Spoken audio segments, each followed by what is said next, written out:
বুয়েট শিক্ষার্থী সাবেকুন নাহার সনি হত্যা মামলার দণ্ডপ্রাপ্ত আসামি ও সাবেক ঢাকা বিশ্ববিদ্যালয় ছাত্রদল নেতা মুশফিক উদ্দিন টগর অবৈধ অস্ত্র ব্যবসার সঙ্গে জড়িত বলে জানিয়েছে র্যাব। র্যাব জানায়, বৃহস্পতিবার বিকেলে রাজধানীর আজিমপুর এলাকা থেকে মুশফিককে আটক করা হয়। এ সময় তার কাছ থেকে একটি রিভলভার, ১৫৬ রাউন্ড গুলি, একটি খালি খোসা, ২টি মুখোশ এবং ২টি মোবাইল ফোন জব্দ করা হয়। টগর সীমান্ত থেকে অবৈধ অস্ত্র এনে ঢাকায় বিভিন্ন জনের কাছে বিক্রি করতেন বলে প্রাথমিক জিজ্ঞাসাবাদে স্বীকার করেছেন। তার দেওয়া তথ্যের ভিত্তিতে অভিযান অব্যাহত রয়েছে। এছাড়া তার বিরুদ্ধে রাজধানীর মুগদা থানায় মাদকদ্রব্য নিয়ন্ত্রণ আইনে মামলা রয়েছে বলেও জানিয়েছে র্যাব।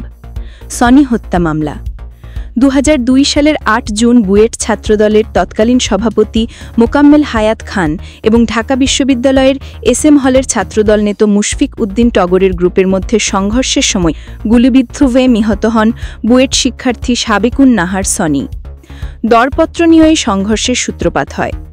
কেমিক্যাল ইঞ্জিনিয়ারিং বিভাগের ১৯৯৯ ব্যাচের ছাত্রী সনি সেদিন ক্লাস শেষে হলে ফেরার পথে গুলির আঘাতে নিহত হন। তার মৃত্যুতে সারা দেশে তীব্র আন্দোলন ছড়িয়ে পড়ে। ২০০৩ সালের ২৯ জুন ঢাকার বিচারিক আদালতে মামলার রায় ঘোষণা করা হয়। রায়ে মুশফিক উদ্দিন টগর, মোকাম্মেল হায়াত খান ওরফে মুকিত এবং নুরুল ইসলাম সাগরকে মৃত্যুদণ্ড দেওয়া হয়।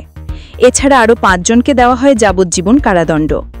পরবর্তীতে ২০০৬ সালের ১০ মার্চ উচ্চ আদালত মুশফিক সহ মৃত্যুদণ্ডপ্রাপ্ত ৩ জনের সাজা কমিয়ে যাবজ্জীবন কারাদণ্ডে পরিবর্তন করেন।